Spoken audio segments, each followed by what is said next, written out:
Welcome back, everybody, to the third and the last part of the current affairs of the month of November. Today, we'll be finishing off with the November current affairs.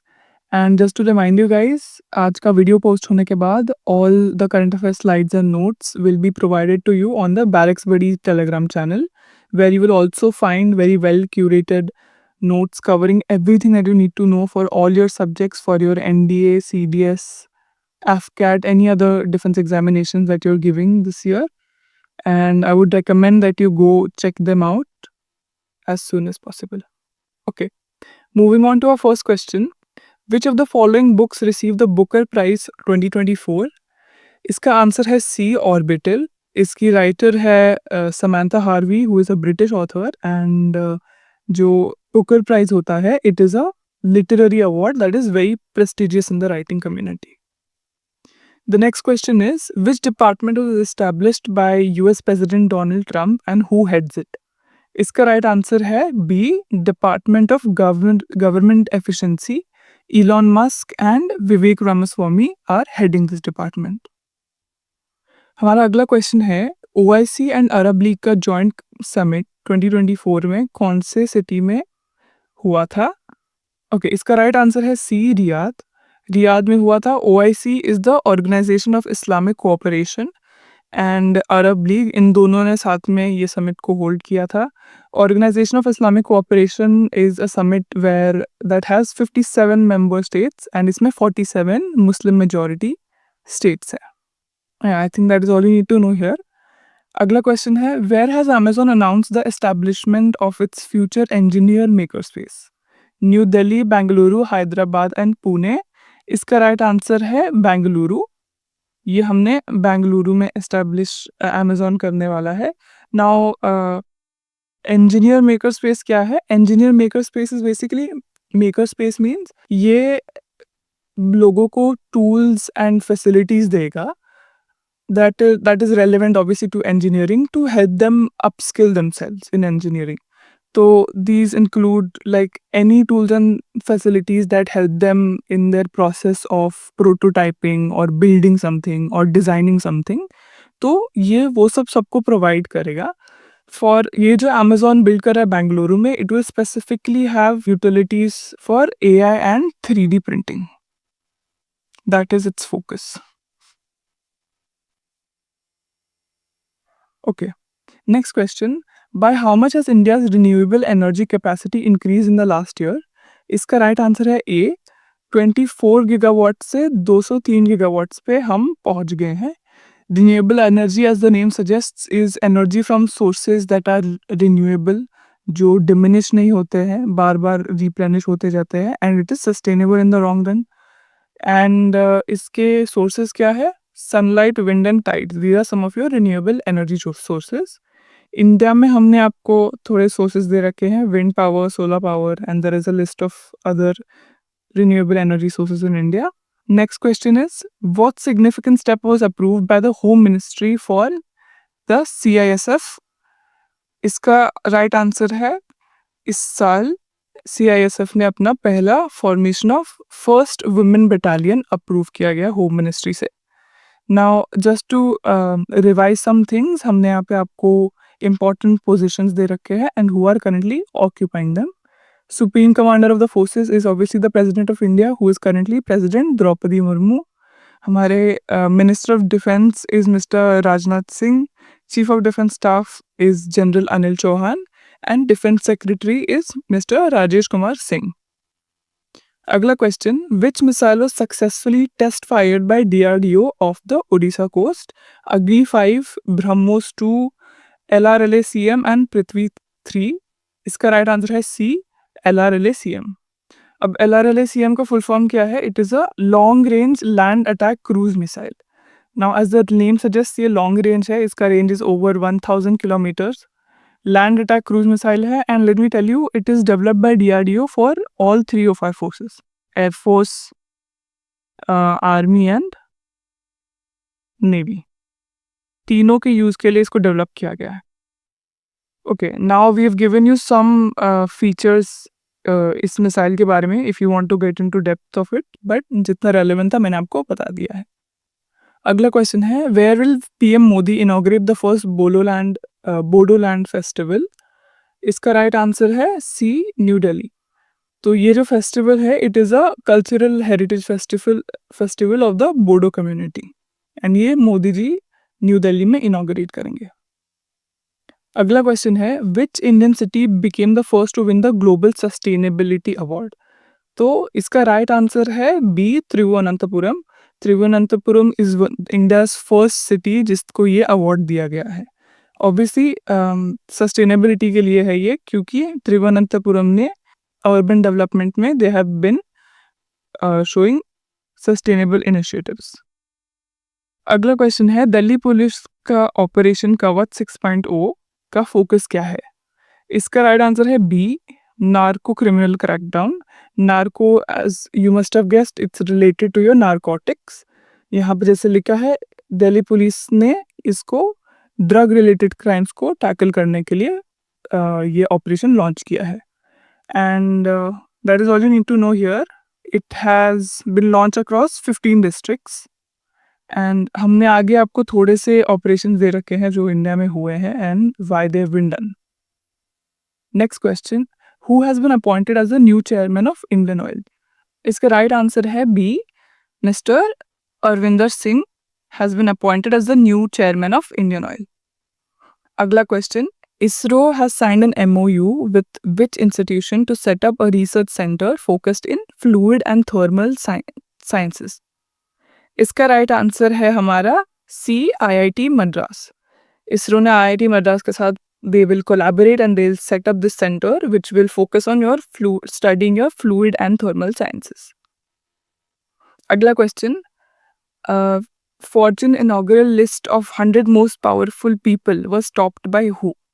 Jeff Bezos, Elon Musk, Sundar Pichai and Tim Cook. इसका right answer है B, Elon Musk. You must know him. यहाँ पे लिखा है Tesla, SpaceX and Neuralink, तीनों ही इनके हैं। Next question is, which banks have been designated as domestic systematically important banks by Reserve Bank of India? इसका right answer है B, SBI, नहीं सॉरी, इसका राइट आंसर है A, SBI, HDFC and ICICI bank. जो Reserve Bank of India है, उन्होंने इसको ये टैग दिया है, and as the name suggest, इसका नेम का फुल फॉर्म है डोमेस्टिक सिस्टमैटिकली इंपॉर्टेंट बैंक्स। तो that is why they are being called, यहाँ पे हमने लिखा है too big to fail. So they are very important to our economy, which is why ये जो बैंक्स अगर फेल हो गए तो हमारी इकोनॉमी में बहुत नेगेटिव इम्पैक्ट पड़ सकता है, बहुत बड़े लेवल पे। And that is due to a variety of reasons. It is because of their big, इतना बड़े साइज़ के हैं बैंक्स। दूसरा, उनका जो इंटरकनेक्टेडनेस है पूरे इकोनॉमी में, उनका हर जगह इफेक्ट है। प्लस उनके जो फंक्शंस है, it is the functions that these banks are playing in our economy are very critical functions. तो if these banks fail, it will be very negative for our economy. तो इसलिए इनको ये tag मिला है, विच मीन्स फ्यूचर में अब इनके जो थोड़े रेगुलेशंस है, जैसे इनका मिनिमम लेवल ऑफ कैपिटल और ये सब, वो थोड़े ज़्यादा स्ट्रिक्ट हो जाएंगे to prevent a negative scenario in the future. Next question is, where was the Indian Coast Guard's regional level pollution response exercise conducted? इसका right answer है B, Paradeep में हुआ था ये। It is, this exercise was focused on your marine pollution and उसका response strategies. Next question, Know Your Medicine app launched by the Ministry of Youth Affairs and Sports aims to promote what? Healthy eating, clean sports and anti-doping awareness, mental health in athletes and sports medicine research. इसका right answer है B, clean sports and anti-doping awareness. Now, I think you all know what doping is. Doping is a practice done in sports. It is basically when you take either substances like drugs or injections or hormone enhancers or any other methods that will improve your performance in your competition. And basically ये सब करने के बाद the competition is not fair. It is not a level playing field anymore if you've taken hormone enhancing injections या फिर anti-anxiety medication is also not allowed in your sporting events. तो इसका aim is to promote awareness about anti-doping and to stop doping. तो इसका slogan है rise above, play true, ditch the doping and shine through. Next question, Goa cricketers recently set a record in Ranji Trophy. history for the highest partnership. How many runs did they score? इसका right answer है B, 606 run इन्होंने score किए हैं. Ranji trophy everybody knows is हमारा domestic cricket championship, हर साल होता है ये. एंड मैं थोड़ा सा आपको इसके बारे में इंफॉर्मेशन दे दूं. मुंबई ने इसको सबसे ज़्यादा बार जीता है. दे one it 42 times. Mumbai has won the Ranji Trophy 42 times and they're the leading winners in the Ranji Trophy. Next question. UNESCO ने how many coastal villages in Odisha को tsunami ready declare किया है? इसका right answer है UNESCO has declared 24 villages in Odisha as tsunami ready. It ensures better preparedness for coastal communities against natural disasters like tsunamis through effective disaster management practices. Next question. किस country ने recently 6.5 lakh citizens का displacement experience किया था through a super typhoon called Manyi? इसका right answer है B, Philippines. ये super typhoon Philippines ने experience किया था and it has displaced more than 6.5 lakh citizens. Now typhoons Philippines में फ्रीक्वेंटली क्यों आते हैं उसका भी रीजन दे रखा है. That is because it is located in the Pacific typhoon belt. And उसके नीचे हमने आपको इंडिया में हुए 3 साइक्लोन्स दे रखे हैं, सीरियस साइक्लोन्स, एंड वो कहाँ कहाँ हुए थे, तो you can read upon that as well. हमारा अगला क्वेश्चन है PM Narendra Modi became the second foreign dignitary to be honoured with which of the following Nigerian awards? इसका राइट आंसर है ए, GCON. ये इसका फुल फॉर्म है Nigeria's grand commander of the order of the Niger. And PM Modi was the second foreign dignitary to receive this award. Next question. For the first time, which country has imported electricity from Nepal facilitated through India? Options are Bhutan, Bangladesh, Sri Lanka and Pakistan. इसका right answer है Bangladesh. And facilitated through India means that ये जो electricity है जो नेपाल बांग्लादेश को देगा उसका जो ट्रांसफ़र होगा that will be through India. India से ट्रांसफर होगा वो electricity and then it will go to Bangladesh. Next question. Where is the world's first high altitude para sports center being constructed? Srinagar, Leh Ladakh, Shimla and Manali. इसका right answer है B, Leh Ladakh. Para sports centre is a sports centre for para athletes. उनके training के लिए ये sports centre बनाया जा रहा है लेह लद्दाख में. And I think having it at a higher altitude is also effective because higher altitudes पे oxygen कम होता है, तो आपका endurance training and everything else and physical conditioning is more effective. And if you're talking about para sports, let us also discuss. इस साल हुआ था हमारा Paralympics in Paris. It happened from 28th August to 8th of September. And India ने इसमें total 29 medals जीते हैं जिसमें से 7 were gold. We had 13 bronze medals and we had 9 silver medals. So this was India's medal tally in the Paris Paralympics 2024. Okay, next question. National press day किस date पे observe किया जाता है? इसका राइट आंसर है नवंबर 16 को हम national press day मानते हैं. Next question. किन स्पोर्ट्स आइकन्स को ब्रांड एम्बेसडर्स डिक्लेयर किया गया है for the Dubai Sports Council? इसका राइट आंसर है B, Mister Harbhajan Singh who is a former cricketer and Miss Sania Mirza who is from obviously tennis. अगला क्वेश्चन है 19 G20 समिट कहाँ होल्ड किया गया था? India, Brazil, Indonesia and Australia. इसका राइट आंसर है B, Brazil. G20 summit was held in Brazil. For your exam point of view, you need to know कौन सा edition था, which was 19th edition. कहाँ hold किया गया था उसका, it was held in Brazil. And इसका थीम क्या था? And I'll tell you the theme. The theme was building a just world and sustainable planet. That was the theme of the G20 summit that was held in Brazil this year. अगला question है which company is set to launch India's GSAT-20 communication satellite? ISRO, SpaceX, NASA and blue origin. इसका right answer है ये SpaceX launch करने वाला है हमारा satellite. This is being launched by SpaceX but it was developed by ISRO. And ये satellite basically communication satellite है जो हमारे ब्रॉडबैंड को ज़्यादा इफेक्टिव बनाएगा। Broadband is what supplies you with your internet and everything. तो that is the point of this satellite. Our next question is, India recently tested its first long-range hypersonic missile off of the coast of which state? इसका right answer है B, Odisha के coast पे हमने इसे test किया है। I'll tell you a little bit about this missile. Long range because it can strike targets up to 1,500 kilometers. And hypersonic because its speed goes above the speed of sound. So it can go up to speeds of Mach 5, which is 5 times the speed of sound. So that is a little bit about this missile that was tested off the coast of Odisha. Now to our next question. Indonesia और Australia के पहले joint military exercise का नाम क्या है? इसका right answer है B, कैरिसोमेरा is the first joint military exercise between these two countries. And हम इन दोनों कंट्रीज के साथ मिलिट्री एक्सरसाइजेस करते हैं। तो just to refresh your memory we'll go over some of them. तो पहला है हमारा गरुड़ शक्ति, which we do with the army of Indonesia. Then we have Samudra Shakti, which we obviously do with the navy of Indonesia. And Australia के साथ हमने last video में discuss किया था, we have Ostra Hind.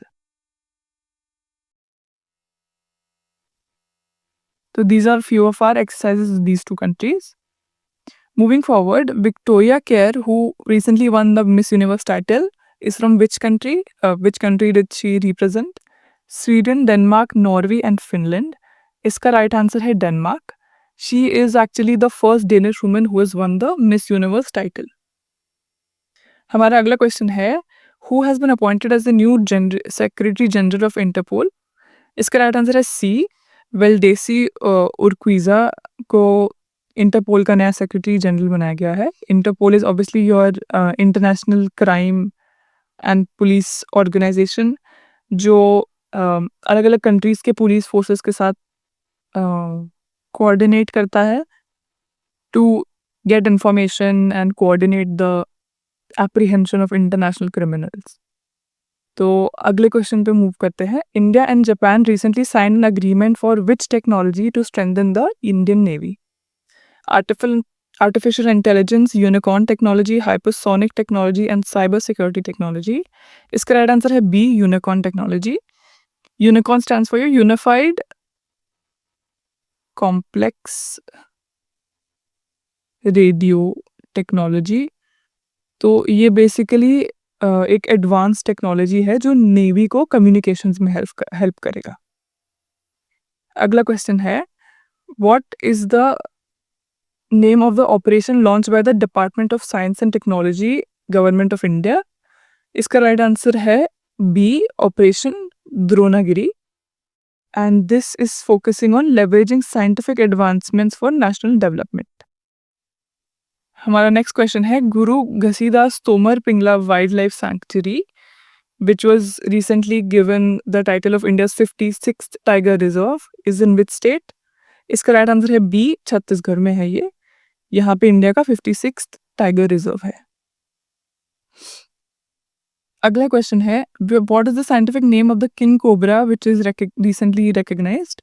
इसका right answer है हमारा A, ओपियस Kalinga is the scientific name of our king cobra जो हमको, सॉरी यह मिस्टेक है, वेस्टर्न घाट्स में मिलता है and it is also found on the state of Odisha. Our next question is, who has been appointed as the Comptroller and Auditor General CAG of India? इसका right answer है सी, mister के संजय मूर्ति has been appointed as the new CAG of India. CAG क्या है? It is an independent body जो basically हमारे state, centre and public sector institutions है, उनके जो फाइनेंशियल रिकॉर्ड्स है उनको ये लोग ऑडिट करते हैं। ऑडिट करना मतलब दे गो ओवर इट, वो लोग उनको स्क्रूटनाइज करते देखते हैं। तो they are responsible for auditing government accounts and ensuring transparency in public finances. तो ये एक इंडिपेंडेंट बॉडी है। Moving forward, a global coalition to combat hunger and poverty was launched at which of the following summits? इसका answer है सी, G20 summit, जो इस साल Brazil में हुआ था। वहाँ पे ये कोएलिशन को लॉन्च किया गया था। Next question is NSG's 10th counter terrorism exercise Agni Pariksha was held in which city? इसका ऑप्शंस है Mumbai, Gurugram, Bengaluru and Hyderabad. The right answer is B, Gurugram. This was an exercise held in Gurugram to enhance their preparedness for terrorism threats. Next question is South Asia's largest maritime thought leadership summit, Sagar Manthan, was recently held where? इसका right answer है D, new Delhi में हुआ था ये। तो सागर मंथन क्या है, मैं थोड़ा सा आपको बता देती हूँ। सागर मंथन is basically all the countries come together and it is to promote your maritime trade and sustainable growth in the maritime sector and innovation in the maritime sector, जो हमने इंडिया में न्यू दिल्ली में होल्ड किया था इस साल। हमारा अगला question is Odisha recently one it's first gold medal in which event in the 14th senior national hockey championship? इसका राइट आंसर है ए, मेंस हॉकी में ओडिशा ने ये मेडल जीता था और ये उनका पहला गोल्ड मेडल था। अगला क्वेश्चन है what is the name of the annual Indo-Nepal exercise that was held in December? Options are Surya Kiran, Mitra Shakti, Khanjar and Iron Fist. The right option is A, Surya Kiran. Surya Kiran is the only joint military exercise between the Indian and the Nepalese army. Now this was your 18th edition of the exercise and इसको किया गया था नेपाल में ही। तो all that is relevant for exam is कि ये 18th edition था and Nepal में ही हुआ था इस साल। Okay, that was the last question for today and this marks the end of our November current affairs. अगले वीडियो में we'll be starting with the current affairs of December. And just to remind you guys that everything that we've discussed till now, all the current affairs slides and notes will be posted on the Barracks Buddy Telegram channel.